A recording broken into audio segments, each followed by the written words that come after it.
ask the customer, right? I went to the local mall and I was like, okay, I'm going to ask 100 moms. Like you went. I Love it. went You went. Love and, it. and with a Amazing. little flipboard and like, here's one brand. And I had them build this other brand build it. So it was a Wow. comparative study, Uh-huh. Wow. 99-1. Wow. So sometimes you need a formal, like Yeah. Totally. informal, Yeah. formal process. So excited. Christopher Gavigan is on the show today. We are thrilled. Christopher, you're a visionary entrepreneur. You co-founded the Honest Company, a mission-driven brand that's promoting safety and transparency and sustainability in consumer products. You're also a wellness advocate. You then went on to start Prima, your second business. You're a nonprofit leader. You started your career actually in the nonprofit world, interestingly, being the CEO and executive director of the Healthy Child, Healthy World. And you're a best-selling author and just an advocate for the environment, sustainability, wellness. And we're just thrilled to dive into all of these things and Welcome. get to know you better. Thank you for having me. Yeah. I'm psyched. Yeah. Same. We are. We've been looking forward to Okay, this. good. Yes. When I listened to that intro, I am struck by how mission driven you are and how you have consistently delivered on that mission through all that you do. And we're so curious. Where did that come from? Like, what got you here? How do you define your truth? Yeah. Because I think that's really what it is. It's expressing your truth in your most primal and primitive and primary space and time. Yes. And when you think about what your truth is and how do you find it and where did it come from, I think a lot of people lead with their head as opposed to lead with their heart. Mm. And I think you've got to really listen and acknowledge and admire what the heart is trying to tell you and where it's leading you without overthinking. Can you discern like a little bit more for the audience between the head and the heart? I think the more cerebral and cognitive and strategic and the less adaptive in your body and feeling and emotion and intuition. I think intuition is the most vastly underdiscussed, underappreciated things in our lives today. Yes, me too. Totally. So how do you Me cultivate too. your intuition? It's hard, right? To put those words to those feelings. If you think about the habits that you need to enact in order to feel a bit more grounded in your own body, I would say the number one thing that I do is walk in nature. Yes.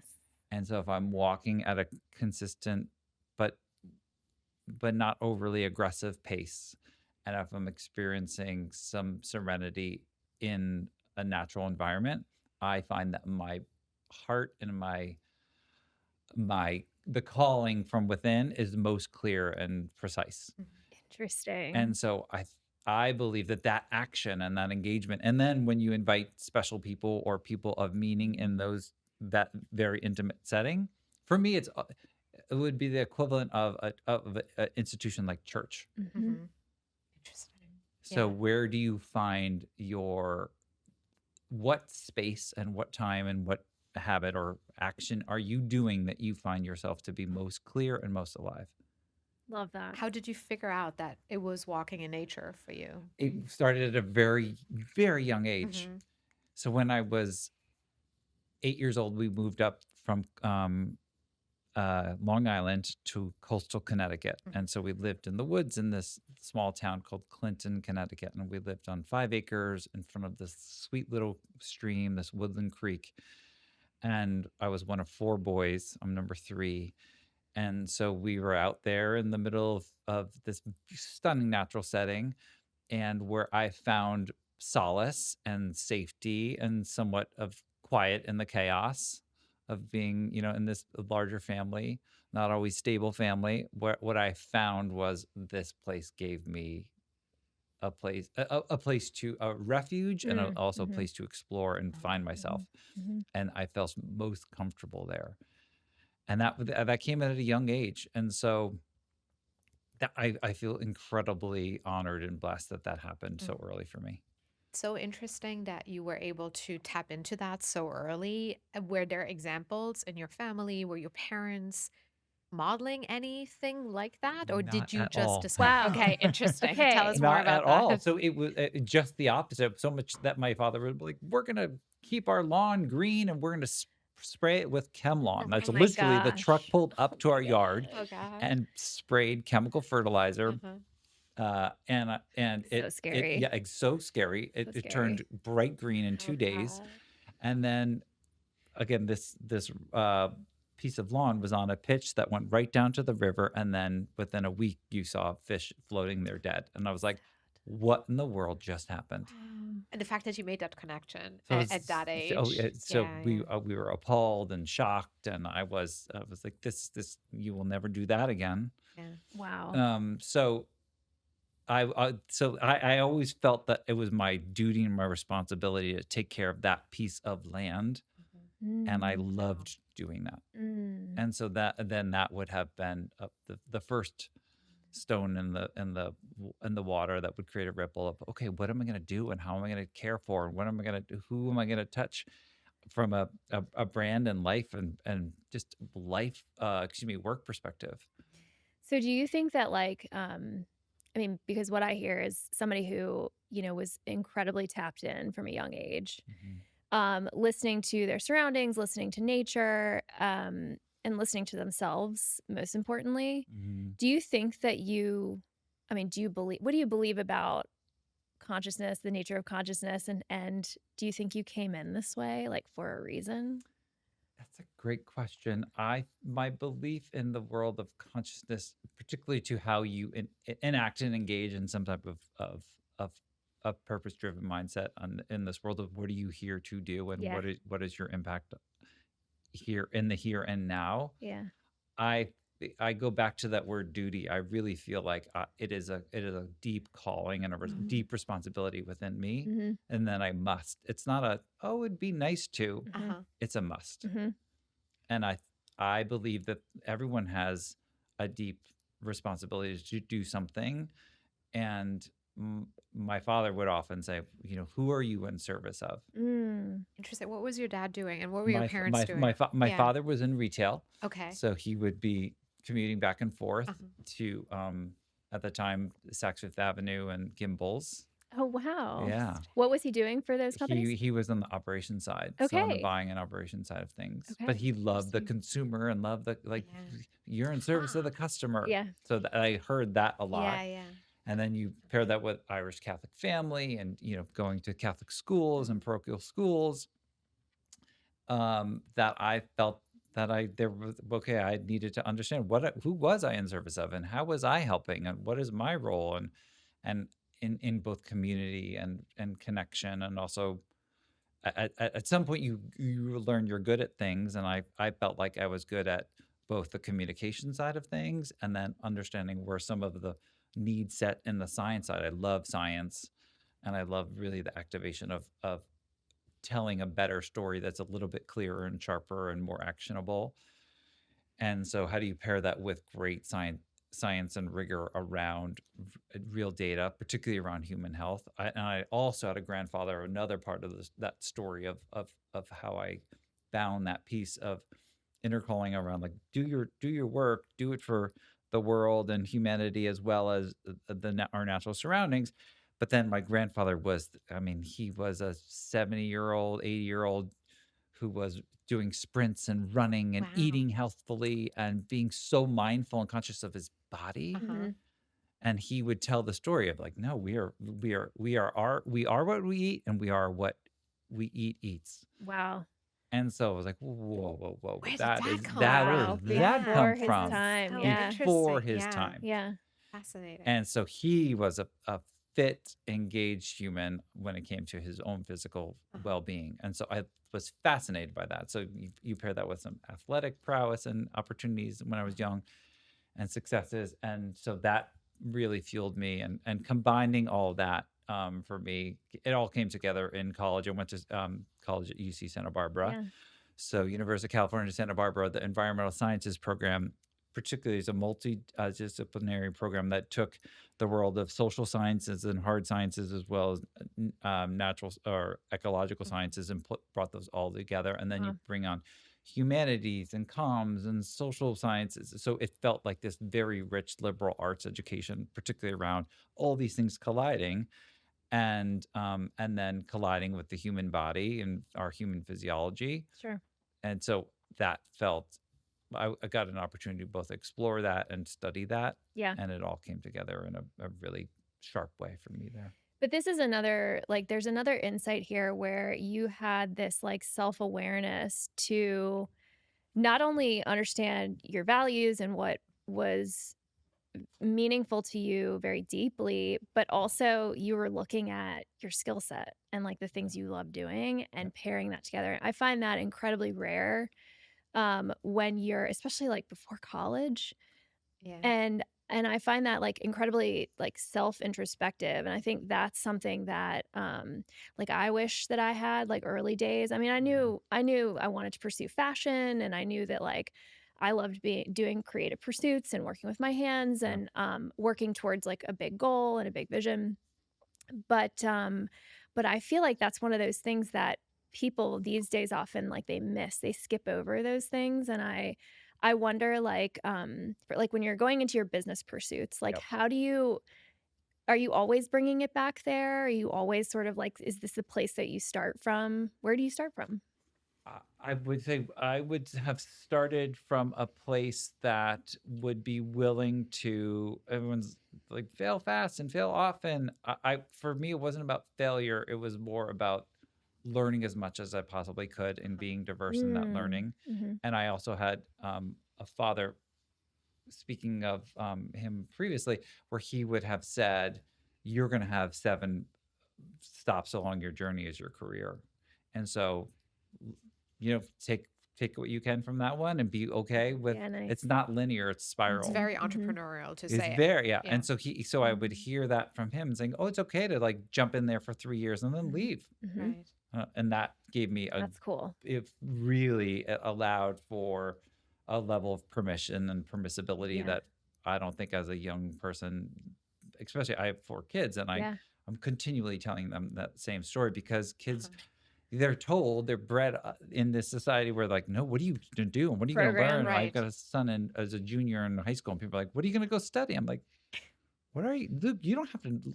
Don't answer that Yeah, question. yeah, yeah. Like you don't no one's Right. telling you you have to know right Yeah. Yeah, now. What mhm, is and he's mhm. incredibly Yeah. passionate about one thing, but he I want him to explore and learn and fail Yeah, and pivot and like go and but at least he's moving. You would encourage my father would always encourage me to continually move forward, like to yeah. have a level of eagerness and Yeah. enough of an aggression that would keep you moving I forward. love that. So It's like no there's pressure. Yeah. yeah, there's like willingness to take risk that I hear here. And you talk a little bit about that in an interview, how you self-finance your studies. Mhm. And I think that's really interesting, especially from the perspective of what you chose to study, which is you didn't go to business school. You studied something that you really cared about, that you're passionate about. Were there any doubts along that journey, especially as you were going through school and self-financing? And it sounds like your parents were supportive, but not having, Ish. a golden goose at Were they home. ish? Yeah. Yeah. I So Wow. mean, yeah, so how was that? when I moved when I said I was moving to California and studying at Santa Barbara, my father's response was, "Okay, you're gonna have to pay your way out there." I said, "That's okay, I've got it." And that self financing was doing the things necessary, and it wasn't about doubts as much as it was very scarce and Mm, Uh-huh. it was brittle, and a few times in that journey, I mean, I lived in my car for 2 years Yeah. throughout school. It was a beautiful '74 Volkswagen van, love that. Yeah. beautifully What color? positioned. What color? It was green. Nice. Beautiful. Of And course. of Of course, course. Of course, green. I painted it 2 shades of green and then an off white. It was stunning. Love that. And it was beautifully positioned, like overlooking the shore of Santa Barbara and Uh-huh. like the ocean. I still have not Beautiful. achieved that view and earned that view yet today. Oh, But yeah, there were some darker moments, but I think those dark moments really define you, and Yeah. we all know that you look back on those with a level of great fondness Mm. yeah. as such sharp times because they were so raw and so Mm, singularly mm. one thing. Yeah. And also what's interesting here is like how do you use that scarcity that you had and transform it into abundance? Because I think sometimes when there's too much scarcity, Yeah, people get really they scared get Mhm. and they operate in a very short-term thinking mode, yeah. which can really prevent you from being creative and thinking further and taking risks. So what do you think is like your magic sauce there? How were you able to like transform that experience into propelling you forward? I would say people would describe me as an eternal, hopeful optimist. Mm. I believe I can, I must, I should, I have to, and I will. And I have great faith and trust in myself to land. Mm. It's the whole jump and the net will appear. And I don't think the net will appear by happenstance. The net will appear because you've created the net. Right. Mm. Mhm. So I think that is I have belief and faith in my abilities. And I think that that takes work, right? Yeah. There's a work and reminding and acknowledging and seeing. And then it's the self-love work Yeah. that and self-belief work that not that people it's not egotistical. Mhm. It's necessary. Necessary. It's really what creates your center tentpole and in that reliability and trust and faith in self Yeah.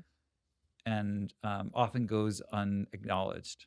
Yeah. Well, and it's a journey. It's a really journey inward, I think, Mhm. which a lot of people are a little scared to do. Afraid of. Yeah, they're very afraid of They're it. shielding it. They're Yeah. moving fast through it. They are not.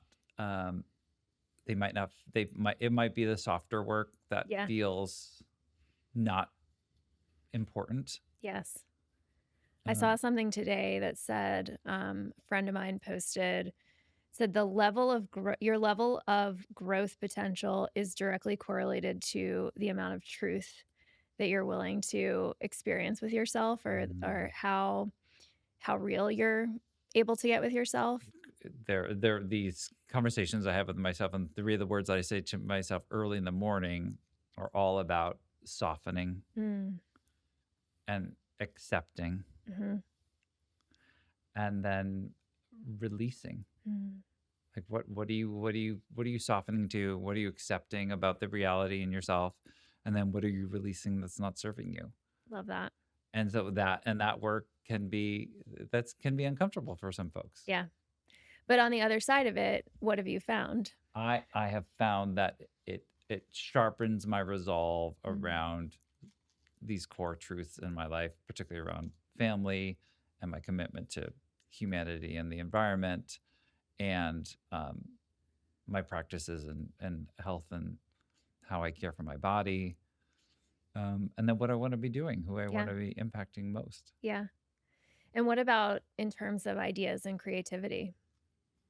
I would say that the creativity piece for me has been you're hitting me at such a great time because I have been ideating and building and architecting something that I find incredibly captivating and special. And as everyone always says, like, what are the things, build what you need the most? For me, it's not about building, it's more about retelling a narrative that people have vastly overlooked. Mm. And I think that no that emotion, like unpacking emotion by design and creative storytelling is really fascinating. And that's what I've been finding for me on the creative side is when I slow down, Mm. when I walk in nature, Mhm. that certain things come to be really true to me. How do you experience that? I personally I experience it as a level of inner passion and Mm. drive. Mm. And for in this particular idea, the it would require me to go slower. And so I just turned 51 last year, but in this world of like midlife, it's not crisis for me, it's a chrysalis. I think it's Love that. this world of like, oh my God, I am the You need to best. trademark that, by the Yes. way. This is Life this chrysalis. I mean, I am the best time of my life. Uh-huh. Yeah. I Beautiful. really am. And I am so excited and fascinated by it all. And I feel like I'm more and more equipped to do something. So I have to slow myself down a little bit to remind myself that it's not about the sprint. Right. Can you Um, share a little bit about what you're working on, even just high level? yeah, it would be how do I excite and um, uphold the level of people's understanding around the most primary form of movement Uh-huh. that we all do every single day that we don't get enough of, Yeah, love particularly that. around the practice of walking. Would it be walking period or walking, like, somewhere specifically? Because I know you've talked a lot about walking in nature. Yeah. So will it include nature or I think so. I think it'll include nature. I think it'll include people's understanding of what walking is and the level of importance of it and the Yeah, intentionality around it. I see what you're saying. Like, how to walk with intention Yeah, and presence. yeah, Yeah. Love that. Beautiful. yeah. Yes. Love this. All right. So insurance is not exactly the sexiest topic, but when you need it, you really need it. Oh my God, girl. Yes. When I was running Loopy, I had more than enough horrible claims to deal with. But thank God for Amelia Risk. Thank They God. were amazing. Yes, they They were. picked up my phone calls, listened to me crying, and they had really good rates too. So if you're a founder, you already have enough to stress about. So let Amelia Risk handle all of your insurance claims while you focus on your purpose and aligning that with your business. That's right. And for all Say More listeners, you can get a free audit. So just go to ameliarisk.com because boring things like insurance should still be really good. Let's jump back though. Yes, Before we jump talk about back, that, jump back. let's jump back a little bit. So your one of your first roles was at Healthy Child, Healthy World. Yes. It seems to me like there was a lot of care about the next generation. Mhm. Maybe even before you even had kids, or right around the time when you started to have Before I had kids, kids, before yeah. you had kids, which Wow. just is mind blowing to me because I feel like in my 20s, I wasn't really thinking about the Yeah. next generation. I was mostly thinking about myself. Yeah. And so curious where that came from. And obviously that translated into building a business with the Honest Company, which Mhm. also cared about the next generation. So share a little bit about that. Where do you think that impetus started?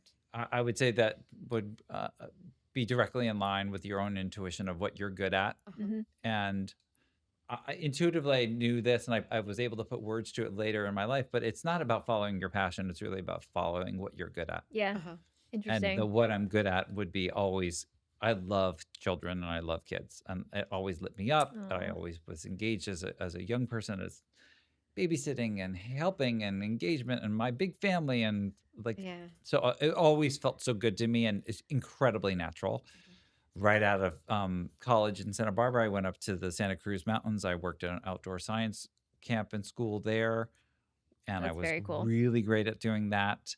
Um, and then I worked at a school in Los Angeles in science and math and leading and teaching. Then I went back to UCLA and was getting my master's in child and family psychology Yeah. because I loved doing that. And so, Healthy Child, Healthy World at the time that I overtook it was called Children's Health Environmental Coalition. Oh, wow. So I was like, oh my God, take all the science around human physiology, toxicants in our environment, and how those things collide in both positive and negative health outcomes, and then take this excitement around how do we educate and teach and tell a better story, and then how do you do that in a way that's credible and inspires people to take action. And for me it was the perfect collision of all the things that I loved, and I was so excited to both land there but also take advantage of the opportunity that it was still nascent. Like no one was having that conversation really. This would have been Yeah. What was, late 90s, wow. early Yeah. aughts. And I was Wow. like, wait, Yeah. this is fascinating. This Wow. would have been like early green movement. No one Yeah. was saying clean at the Yeah. Right. time. Yeah. Non-toxic was just being brought onto the Yeah. conversation within the family world. And yeah, and I had no children. Yeah. Wow.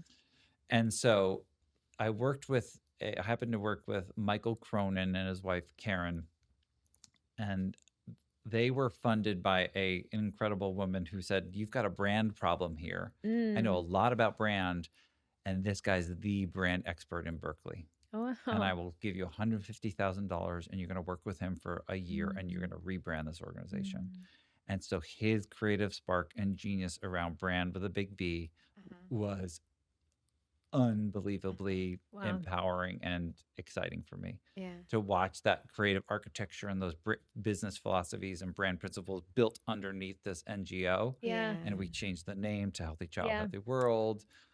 And that over that time, I was writing this book, really bringing all the science and medicine and academia, and Wow. then Yeah. also bringing special voices.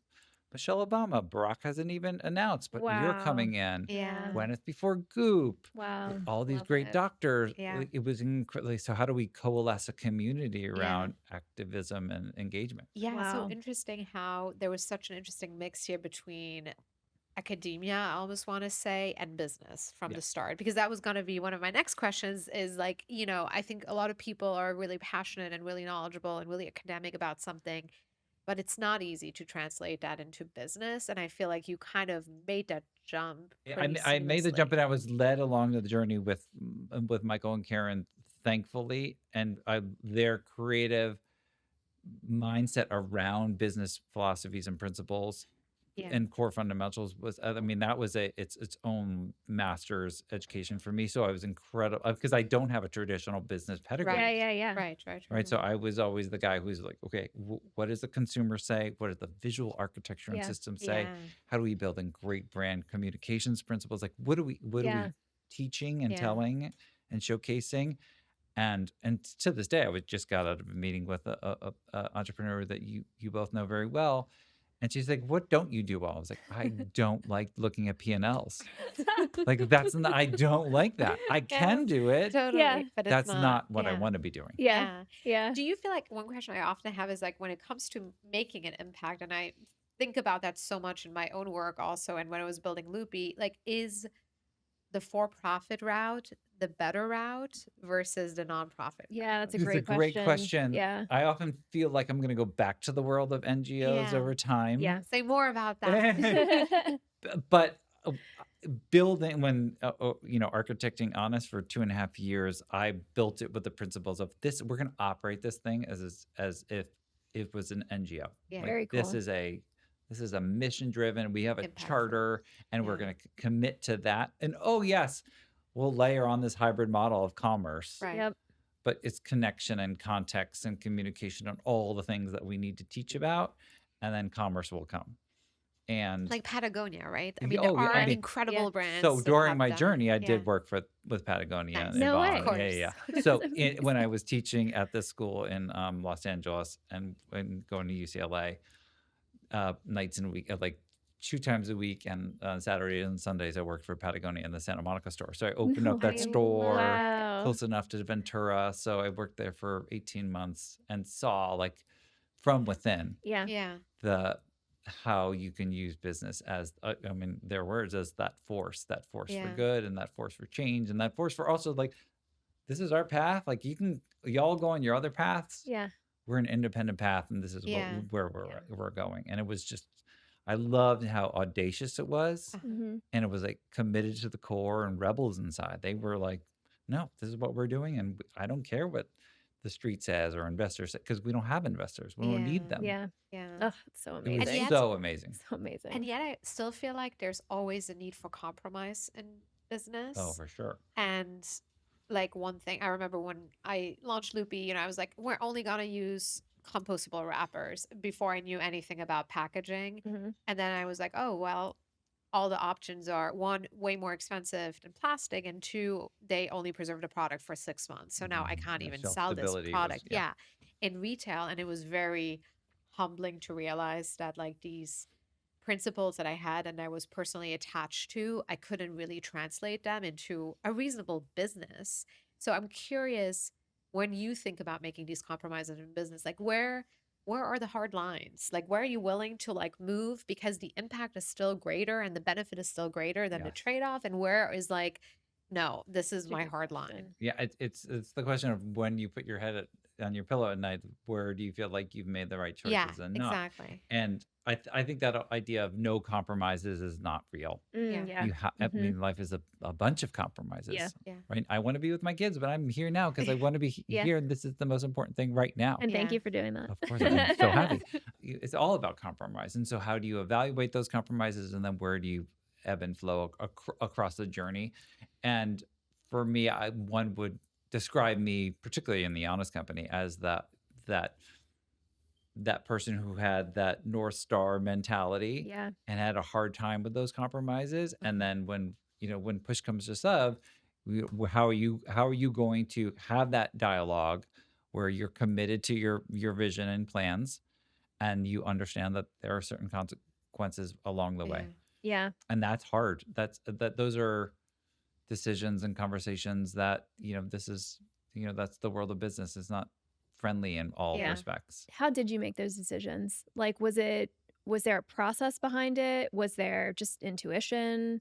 What did that look like for you? For me, it would be around a level, yeah, certainly intuition, but it would be around a process of feeling like, look, in any of these difficult conversations, it's about showing up with real clarity on the why. Yeah. Like, what were you shooting for, and can you articulate that clearly?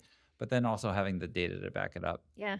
And so I always felt like I needed data and would over leverage some data, particularly around consumer insights or their ability to want to purchase intent or consumer feedback and some data around there. I mean, for instance, this is a great story.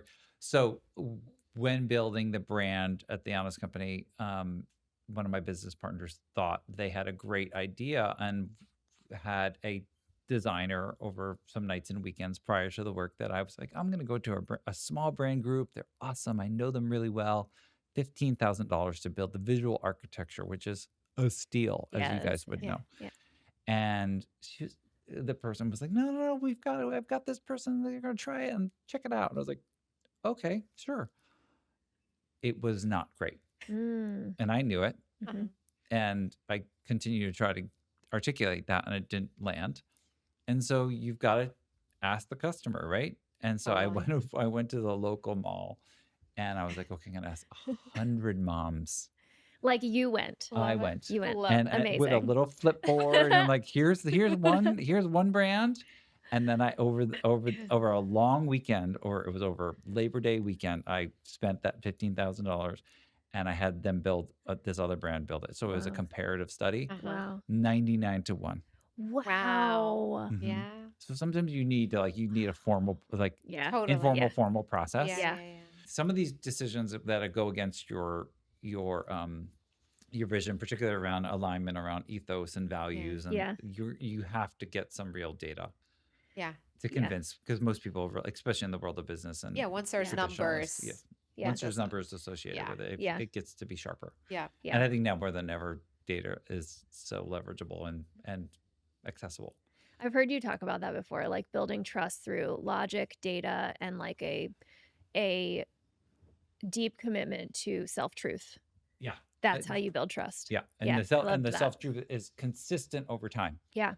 Right? You're committed to it, and you're saying it, and you continually say the same thing over in time. Yeah. Because ultimately it's like about Yeah. outsourcing their trust, right? Yeah. I build trust because I can give it to you, Mm-hmm. because as a customer, I want you to be the expert. Right. Right. I want you to be the known entity of doing the work for me, so that I can feel super good and valued and know that someone's taking care of me. Customers just want to be taken care of. Yeah, of course. Yeah. Is that something that you brought forward in that behavioral psychology degree? Like, is that, does Yeah, that a lot. yeah, I Yeah. learned yeah, so much, and Okay. it's a good pickup. yeah, Yes, I learned a lot around how I see you and I hear Yeah. you, and I'm acknowledging you, and I want to say it back to you again, Mm. and I see your needs. I mean, one of the big secret winning tactics that we did at the Honest Company, not many people talk about it enough, was having our own customer service team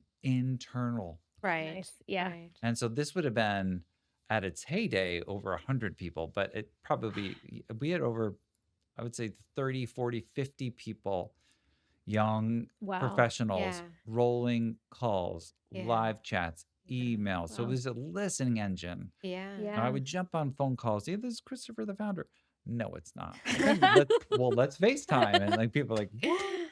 And so No walking around the way. office That's so and to cool. having those, a lot of Yeah. it was Yeah. escalated, but Yeah. I did 3 ups, 3 downs, and 3 new, where someone had a great experience. People that did, and these were weekly calls. I would just roll Wow. new Yeah. customer calls every Yeah. week. And I think that connection, closeness to it, but that customer experience of communication Yeah. and your ability to architect and control and caretake the narrative, Yeah. so important. And Not, and kind of brands So don't fascinating. Yeah. don't believe in it as Yeah. much as they should. Yeah. And like your dad taught you too. Yeah, You for said at sure. the beginning, like listen to the Yes. customer. The Yes. Oh, customer. he had a sign Yeah. on his desk. The customer's always right. Always Yeah. right. Yeah. Yeah. Yeah. And I was Yeah. like, so old school, Yeah, but it's but so it's there. true. It's Yeah. always Totally. there. Yeah. And it requires work. I feel like that's a little bit like what is a bit of a problem today. People spin out these brands and they're great business ideas and maybe Yeah, they right. work from a cost and margin perspective, but then there's like no connection with the person who's actually purchasing the thing. Yeah, Yes. Because it takes energy and work to build it that does. relationship and to listen and also to hear when things aren't working and be self-critical and like try and optimize and take bad feedback. Like no founder I wants ca- to hear The I don't like your customer's red product. Oh, I teaming don't you, mind. right? The Yeah. customer's Red team. there. Love that. Yes. Yeah. Give me Totally. like, okay, oh my Mhm. God, I'm going to listen. I'm going to take that in. I'm going to Mhm. spin that into the next development cycle. Thank you Yeah. so much. But like, you've got to be pliable and soft enough to take it. Yeah. It's well said. Totally. Yeah. Totally. So I used to work for J. Crew. I was a designer at J. Crew for a number of years, and it Mm. reminds me a lot of what Mickey used to do. I mean, he would talk relentlessly to customers about anything, everything, Love that. even like upcoming trends and aside from just their general experiences. Yeah. And he would walk the stores and people were like, "Oh my God, what? Like this is the CEO of J. Crew in this store." But it was so honestly, he's one of the people I look to the most as such an inspiring person because he would come down to the design floor and he'd be like, "You Yes. know what I just heard? Da da da da da," and it would just impact us in ways that you just can't. You just can't describe it. It was really amazing. Powerful. So it's really cool to hear that you are like very similar in that way, where you just believe so much I in loved that. it. It fueled me. Yeah. And I would tell other executives, especially in like when it got crazy for a little bit there, that if you lose your way, pick up the phone. Yeah. Yeah. Ugh, Talk I'm to the writing that customer. down. Totally. That's another one you need to trademark. Yeah, but it was true. But like, please just talk. Yeah. Just talk to a mom, Totally. Toledo, Ohio. Yeah. Ugh, What yeah. does she need? What's she up to? Yeah. Like, Totally. remember who we're serving here. Yeah. Remember what they have got a little one in their arms, 6 weeks old. They're just looking for some help, Mm-hmm. and super helpful for me to always remember. What was your favorite thing about the Honest Company? Those early days, the creative and the output that we had. I mean, we brought to market over 100 products in 3.5, almost 4 years. Wow. It's incredible. So we were spinning up incredible product Yeah. over 7 different categories. Yeah. Everything from mascara and beauty products to home cleaning to infant formula and infant feeding, primary nutrition. Wow. So it was working on 2 brands in parallel, the Honest Company and then this Project Good Milk that I eventually brought under and sold that infant formula under the Honest Company. They're still selling that today? They're not. They're not. Okay. Sadly. Yeah. They should. I know. I'm like, wow, more than ever And they right now. they exited too early. Oh, bummer. But I would say those early days were incredibly fun and exhausting. Do you feel like you loved it so much because the speed at which you were Yeah. able to kind Yeah, of there was the a agility. kinetic energy around it. There Yeah. was a lot of I mean, look, naming the brand the Honest Company. That's provocative. Yeah. That's intentional. Yeah. Totally. So we were there to provoke and prod. That's a derivative of the Work Your Healthy Child, pointing at all the major brands and incumbents that weren't doing Yeah. their job. At the time of launch, 2012, J&J, No More Tears, 5 known carcinogens in that product. That's unacceptable. Yeah. So it was to, come on, Yes. provoke. Yeah. Yes. You guys do your work. Yeah. Yeah. This is not okay. The marketplace is too dirty and riddled with questionable ingredients. You need to step up. Yeah. And so there's going to be a seismic change. We're gonna lead the charge. We're going to be vocal. Love that. We're going to cast a shadow, but we're going to shine the light, and we're going to show everyone there's good news, and we're going to be good news. Ugh, that's so beautiful. I'm so curious, like touching on speed, which I Yeah. had a question about as well. Because I think a lot of that drives us.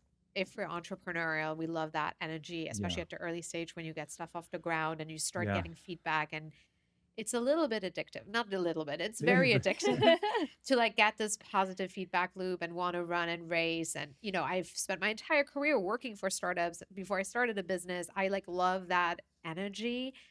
But now for me, things are a little bit slower, hopefully temporarily, because, but I miss that. But I also recognize, wow, taking a break sometimes, and you talked about this at the beginning, is good. Like you can slow down to go fast. Like Mhm. what's that balance for you? Like and did you always have intuition around that? Like slowing down to go fast? Because you strike me as very calm and chill and laid back in many ways, Yeah. but also incredibly ambitious, and you've built so much, like driven by this North Star that you have. Where was that always? Were you always No, like it was that? not auto. I would say I've been coming to that in the last 5 years. I've been coming to Mm. Mhm. that more, Hmm. and I think that would be somewhat of a reckoning and realization internally in my own life. I would say it would be. Say more if you I can. would say just of what am I drawn to and what am I not. Hmm. Right. I think the older you get a little bit sharper on Hmm.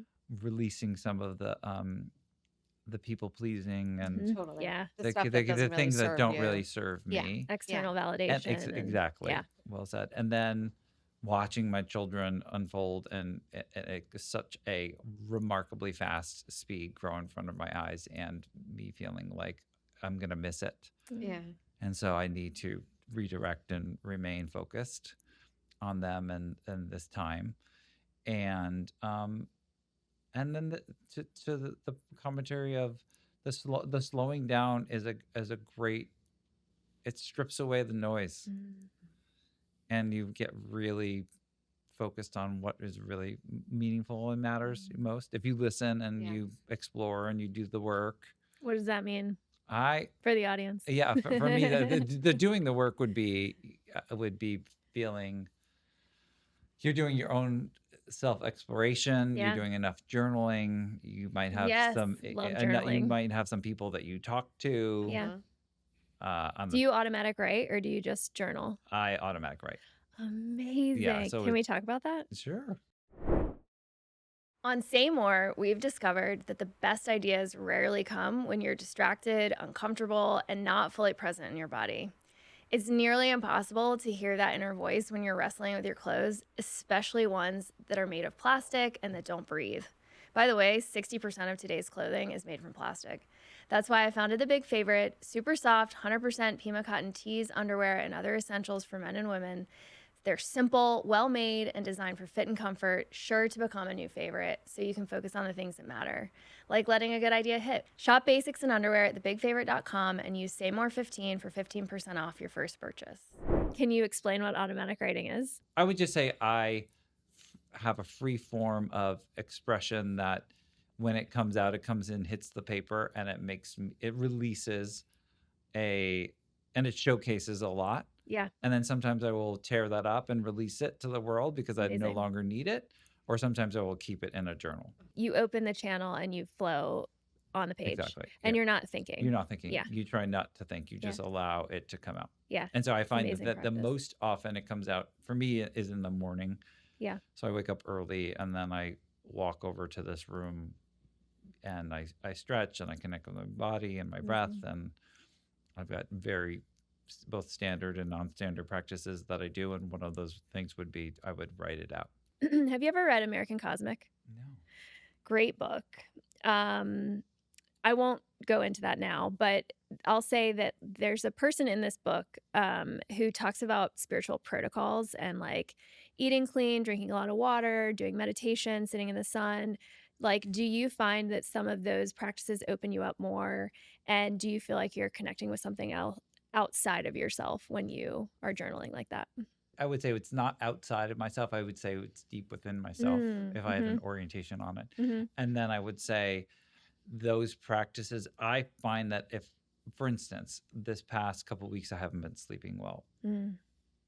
I mean, sleep is your biggest Ah, clinic that you go yes. to every single Yeah. day. And so Yes. when you are out of your normal cycle, Mhm. oh my God, Yeah. Yeah. it So really disruptive. disrupts you. Yeah. And so I have found that being disruptive, and so reminding myself, okay, what are the things that I need, and what may have I been missing? Yeah. To your point around where is it and what do you do? That I would say it's less about thinking about my habits that I'm stacking and just continuing to remind me what makes me feel really good. Love that. Getting my feet on the ground outdoors, Mhm. drinking a ton of water. I usually do one meal a day. Like, so for instance, right now it's close to 5 o'clock. I haven't eaten today. Oh, wow. Is this intermittent fasting? Yeah. Is okay, you had to This put would be that up. more, I call it intermittent. Call it time restricted feeding, Okay. Uh-huh. or I have one meal a day. Okay. I Uh-huh. think we're always fasting and then we Yeah. eat, Yes. right? True. We feed ourselves. Totally. True. I feed Totally. myself in a more limited window, Mhm. and it would be anywhere between 3 o'clock and 6 o'clock every Amazing. day. Can you share what that does for you Yeah. and like why you started? I find myself getting more and more clear. Uh-huh. Mhm. So I've been plant-based for 30 years. This has been probably a 15-year journey. I never gravitated to breakfast. I love breakfast foods. I just don't like breakfast time of eating. And I would find myself not feeling great after a large meal and breakfast. So I would skip it. And so then I would push that window and then I'd be working and well, wait, I don't need to eat lunch. Who eats lunch? It's valuable time. And so I would tell narratives around that. And then but I would watch myself and listen to my body and just mostly, how's my energy? How's my mind? How's my overall functionality? How do I feel? How's my body responding? Yeah. And I always responded in a better fashion. I felt like I got crisper, sharper, clearer, stronger throughout that day. That's And then there amazing. was a tipping point. At some point, you get hangry and hungry, and you're Yeah. over that line. Yeah. Yeah. Yeah. And so I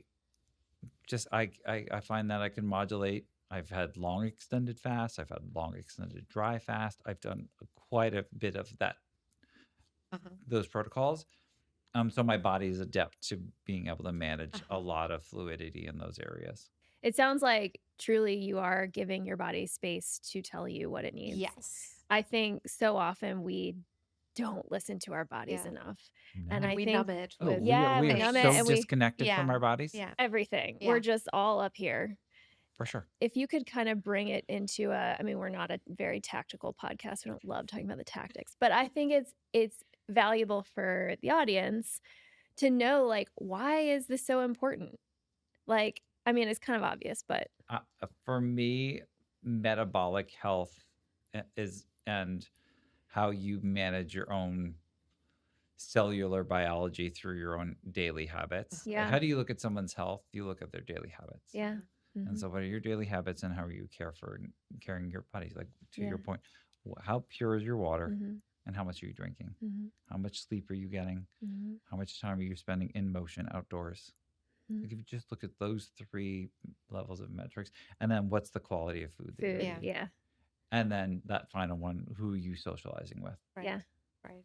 If you're just doing those 5 things really well in a basic, very, very basic, like, Mhm. again, look at any of the Blue Zones research and Yep. like Totally. health span. Yeah. It's a very basic life. They've got great Yeah. relationships. They're eating Yeah. plant-based and they're Yep. moving They were outdoors. Yep. totally. It's not that.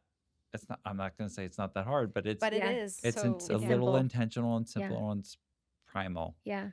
But there's something deeper too about like all of these habits help you connect back in with yourself. Like it's all clearing out the fog, Yeah. right?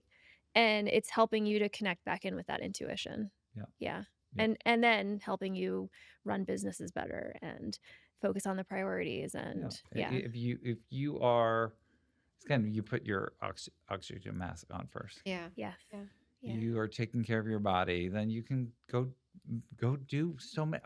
Imagine if everyone felt really good in their bodies. Yeah. Ugh, Yeah. Oh my yes. God.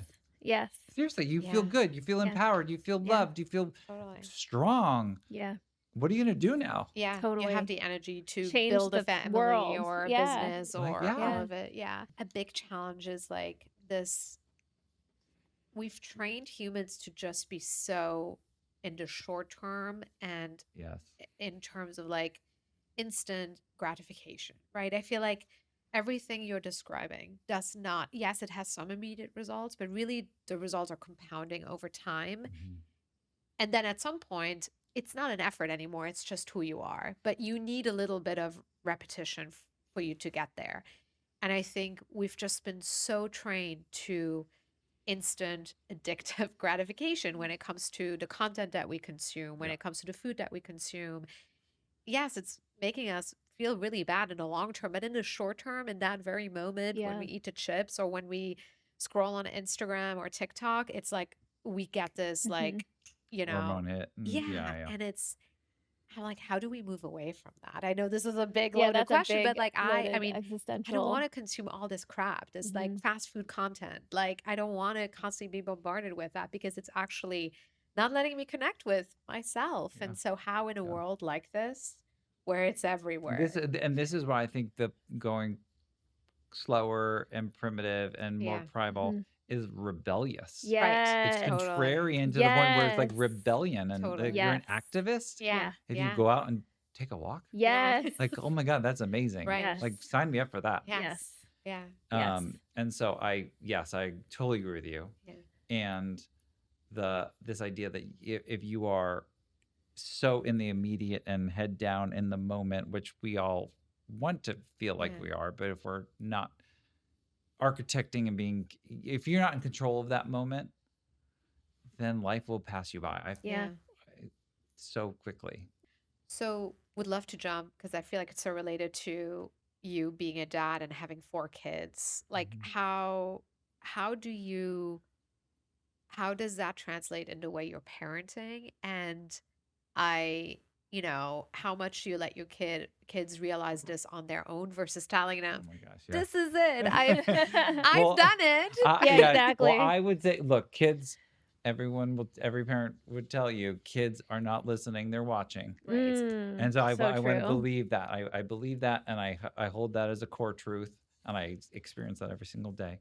My eldest Luke is 17, and to see him, I mean, they're meant to push away and have sharp elbows and want to create their own individual worlds, and then as even he's did that, does that, still will do that more, and then but when you hear from a friend or a family member or a teacher or someone like he's an amazing kid and this is what he said and this is what he does and this is how he comports himself, you're like, okay, he might not be doing all of that in front of me, but it's he's watching and listening and Yeah. absorbing, Yeah. and so proud of just him and of one, but like Yeah. all of the kids. But I try to remain committed to this idea that if I'm settled and I'm fulfilled, fully fulfilled, Yeah. Mm. that will translate. Yeah. And I've heard you talk about like parenting as a compromise. Yeah. Like you never feel like you're fully like be doing the most or whatever because you're Yeah, it's hard. also you're in between this thing. And I wondered, when you're trying to make decisions on, showing up for this podcast versus spending the day with your kids, like, is it the same process that you discussed earlier about like sort of intuition and then Yeah. also what you just said about like self-care and putting yourself first and your happiness first? Yeah. Yeah. I would say that intuition needs to lead you, and then there are times where that your kids need to see you out there doing what fulfills you the most. Yeah. Right? They love, Dad, where'd you go? And what'd you do? Hmm. And how was it? And tell me more. Like they'll lean in if you allow them or you listen enough. And you never feel settled in all the compromises you Yeah. have to make. Yeah. It's like making a living and doing your work and also, you're doing your best as a parent. Like there's no perfect parent, Right. Yeah. right? You're just doing your best along the journey. I love that. Yeah. And good. you also seem to be teaching them to do hard things. Oh my God. So like That's my we favorite we saw thing. this post. Yeah. That is my I favorite thing think is to do hard things. yeah, one cool. of your daughters who took her on this trip, which sounds like it's a tradition to take your 13-year-old on this climb of, a mountain, which is a multi-hour process. Yeah, And these epic summits It's that we yeah, do. amazing. we want to know more about that. First of all, they Yeah. sound amazing. I know. We would love to go on one Yeah, exactly. someday. You're but looking for 2 daughters? yeah, 2 So extra my- we'll daughters? go with So my volunteering. first business was called Pinnacle Expeditions. What? No way. Yes. Oh What? my God, are you serious? And so this would have been right after school, and this would have been me. I used to Amazing. guide trips for young adults, Wow. 13 through 18-year-olds, in the wilderness of the Rocky Mountains and the Wow. Pacific Northwest Wow. with a group called Wilderness Ventures. Huh. Wow. And so I was like, wait, no one's doing California. Like the whole addressable market in California. California is amazing. I love it. So Yeah. like, well, I'm going to do California. So created Yeah. this business. I had 1 year in. I led a group of like 13 and 14-year-olds. It was amazing. And so I was like, my kids need those formative experiences. Well, they've actually gone on Wilderness Ventures trips. Actually, 2 of them are going on a trip with them this year. This outfitter out of Jackson Hole, Wyoming. They're phenomenal people. And Luke has done a few of them. And when Luke turned 13, I said, Luke, we're leaving California and you're 13 and I want to take you on this big coming of age moment. And one of the first summits that I did in California, 2 weeks into coming to California, I did Mount Whitney. Wow. Mount Whitney's the highest peak in the contiguous 48. And I said, I want to take you up that, but I want to free climb or face climb the east face. And this is when he was He 13. was 13. Wow. And so halfway up the mountain, I was like, this is a lot harder than I Yeah. walked it. I didn't Yeah. climb, I didn't Yeah. rock climb it. Yeah. And I asked the guy that we had trained with for a couple times prior, and I said, "What's the oldest or youngest person you've ever taken up this wall?" And he said, "A 31-year-old." Oh my God. And I was like, and he's like, "Yeah, it's now Luke, 13." I will say, I wonder if there's something Wow. about your prefrontal cortex and that being fully developed Yeah, as for a sure. 13-year-old that you're like, Yeah. oh yeah, No, I'll climb up this. No, True. there was one part of the climb like, "You're too close to the edge. Get off the edge." Yes, we're roped in, and He's yes, like, we're "What totally edge?" secure. He's like, "Yeah, we're Yeah. fine." I was like, "That's 1,000 feet exposure right now. Totally. Do Wow. get away from the edge." Yeah, yeah, yeah. Wow. And that would have been the most extreme version. Yeah. Although Evie this past fall, when we went up to the Grand Teton, another iconic peak in Wow. the Rockies, so beautiful. That was a longer, harder climb, not as much exposure, but she did. And she did incredibly well. She was an all-star. And like listen and watch and also read some of the stuff she wrote about herself and about some of the things that we had conversations about. And we journal along the way. So amazing. I mean, some of these amazing realizations on her and who she is and how it's really impactful. And I was powerful. obsessed reading some of those Yeah. insights that you guys They had. were, Commitment starts when motivation ends. Yeah. yes. I Oh my God. mean, So good. That so was- did you guys so come up good. with did you talk about those things together? Or did she? So we would talk about them, and it would be those were things we would write down, and she'd be like, "I have a good one, Dad, and here's another one, and how about this one?" And we'd come up and we'd write them Wow. down, and then we share them. I mean, That's amazing. you have to put yourself out there. You have to walk. I mean, the great boundary walking of it all, right? You have to be Yeah. uncomfortable. You have Yeah. to. I mean, the whole Michael Easter comfort crisis. If you haven't read that book, Have please not. Ooh, have to write that Um, one down. do. Yeah.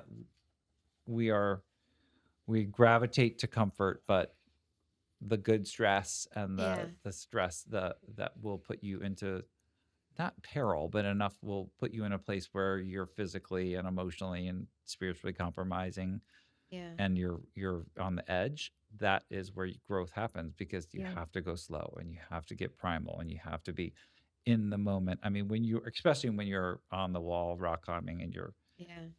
6 inches away from a lot of granite and your next handhold matters a lot. Like Yeah. life gets very simple and very clear. Wow. How did you pick 13 for them to do this? I think I somewhat stumbled into it. We were leaving California. He was 13, 13 and a half. I was like, this seems right. Yeah. Wilderness Ventures really started they had younger groups now, but 13 was when they really Yeah. would push them. Yeah. So it seemed like the right age. That's so And so cool. it just worked out. Now it's a family tradition. So Poppy's Yeah. turning 13 in June. So we're talking about where she's going to Where are go. you gonna go? Oh Do my you God, know? because we've done two Yeah. amazing climbs. She would say that and she's having a lot of feelings of like pressure and what's the one I'm going to choose. Yeah. Oh. Like, we're going to figure it out. Don't Yeah. worry. We're not, no, we're going to find it. We're going to explore it. We're going to look through books and we're going to do our own research. And like, it might be a different type of trip for her. She's a different kid, Yeah. but she definitely wants to do something. And again, I do a lot of these camping and outdoor trips with them anyways.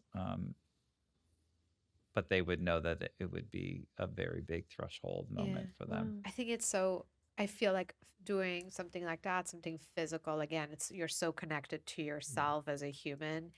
And I find it so empowering, especially doing it at that age. I was not an athlete growing up, and my parents were very, European, intellectual. They were like, running? Why would you do that? And I started running in my 20s because my husband is an athlete. And I remember the first time I finished a half marathon, I started crying and I was like, oh Yes. my God, this is insane. This body carried me and did these things.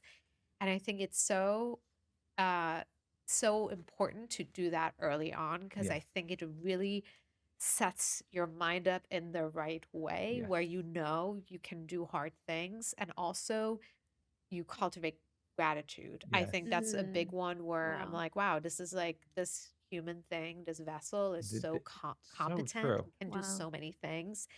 And that gratitude then leads into confidence, like Yeah. good confidence, not arrogance, but like trust. Self-trust. And a respect Yeah. for this body that Yes. this is That Yeah. too. your one Yes. body you You have. want to Yeah. take care of it Yes. and Yeah. invest in it. Yeah. Yes. Yeah. Yeah. Yeah. It's Absolutely. Gosh, you fantastic. guys are inspiring me to like push myself physically right now. I'm Let's like, go. Let's go. maybe I should run a marathon. Come join the Leatherman's Loop this Maybe I weekend. should. Maybe I should. Yeah. Wow, amazing. This has been Yes, incredible. I can't believe we're already over an hour. I feel like we We could are. continue. I know. And well, let's have a part 2 soon. Yes, know, would and love we do have that. a few quick rapid Oh, fire I love questions rapid before fires. we Let's part do it. ways. You know what? Actually, before I Yeah. did have one more question Yeah. about Great. your kids and you guys are doing all of this really deep thinking and that I think is like so valuable for kids to be doing. And I wondered if like purpose, is there cuz you said something really amazing earlier about moving into what you're good at Mhm. and like maybe letting the definition of purpose kind of like follow or be more fluid Yeah. about it and not push anything or put pressure on it. Yeah. Do you find that your kids are they starting to discover what they're good at? Are they starting to have these sort of thoughts about what they might be here to do? And Mhm. what's that like for you? I've been witness to a couple of these breakthrough moments with my kids, and to watch them find that inner light and find that spark and that like no inner knowing. Yeah. So it's with my son. So he is a incredibly capable, passionate, and intuitive fisherman. And So cool. and beautifully soft in his. I mean, fishing is part hunt, but part like respect for the ecology and like Right. the natural earth Mm. systems and Uh-huh. these aquatic species. And to see him to be so, I mean, he's a 6'4", 185-pound human now as a 17-year-old. But to see this past weekend, we went fishing down, where we live, and he would to hold like a brook trout, excuse me, a brown trout in hand, this Wow. 8 to 10 inch species in his hand, and how soft and gentle he is. Mm. And so to watch your kids find these moments and to activate those moments, and to encourage that. Yeah. And my daughter is the same way. She happens to be an incredibly capable hunter jumper right now, and she's Oh, in the amazing. world of She ride horses. Yes. Yeah. I grew up riding. Oh, nice. Yeah. So she is really loving it, and so she had a really great season. She's enjoying Awesome. herself there. So these are pursuits. They're fun things to do, Mhm. as well as they put you in a place where you watch them and you're like, okay, that feeling that you just had Yeah. right there, It's not about what you're doing. It's how you feel inside. Identify and remember that And hold feeling. on to it. Yeah. So, because I it love might that. come up in different places. Yeah. And it's not just because you jumped over, 4-foot jumps in a ring and you won the blue ribbon. That was the activity. But let's jump into the feeling and remind Yeah. yourself that this is what it feels like in the body and the Yeah. head and the heart And that's the pursuit. The Yeah. pursuit That's is the of pursuit. is of the emotion. of the moment. Yeah, in Yep. the moment. Wow. Oh, love Amazing. that. Yeah, so that's good. that. I like continually try to remind them of that. Yeah, that's beautiful. Okay, rapid fire. Rapid so fire. we already talked about this a lot, but to recap, what would you say is your life's purpose? To heal and to inspire What is your definition of success? would be to make my children proud. Mm. And what matters most to you in life? Being a good person. Finally, do you have any recommendations of things that you're reading right now, listening to, that you feel like we and our audience should tap into? I'm reading Second Mountain Okay. by David Brooks. I'm really loving that book. I'm reading some Young Pueblo right now, The Way Forward. Nice. I'm reading Pivot Year. I heard you mention Comfort Crisis too. Michael Yeah. Easter's Comfort Crisis is a must. It's a really great story. He's a lovely writer. And then from a podcast perspective, Yeah. good question. I always love Rich Roll's work. He's just such a beautifully dynamic and incredibly intuitive and well spoken, and yet like deep down in the center of his heart, you know that he is only wanting the best for people and along their journey. I was just listening to him this morning because he had Dan Harris on for the third time talking about meditation. And I was like, oh, this is so nice. And they both are so talented at Dan's great. articulating. Dan's a neighbor. Yeah, he's Oh, Oh, nice. that's Oh, yeah, awesome. I know. He moved to Westchester. Yeah. Yeah, they're both great people. Who should we have on the podcast? Well, we mentioned Kate Foster. coming on in. Get on the podcast. What I love about this podcast is that you've gone as probably deeper than any other podcast I've ever been on. We So love that. Amazing. That's the goal. well done. Thanks. And I think Say More is an invitation to feel more. Yeah. Right? Like the saying is just the layer of dropping into the feeling and the In action. the body. Yeah. So Yeah. Much like walking. exactly, Yeah. much like walking. Where can we find you? Oh yeah, so please, I love when people reach out to me. So you can email me, Christopher Gavigan at Gmail. I Amazing. love when people reach out. Obviously you can find me on the social platform of LinkedIn in a professional world. And then I would say stay tuned, because I'm going to be, as evidenced by some of this conversation, things will happen for me in the next couple months. Amazing. 3-4 So months. excited to cannot hear more. wait. Maybe we're gonna have to have a part 2 about that. Yes, we will have to. That would be fun. Yeah. Thank you so Amazing. much. Thank you so much much. for having me. Great to see you guys.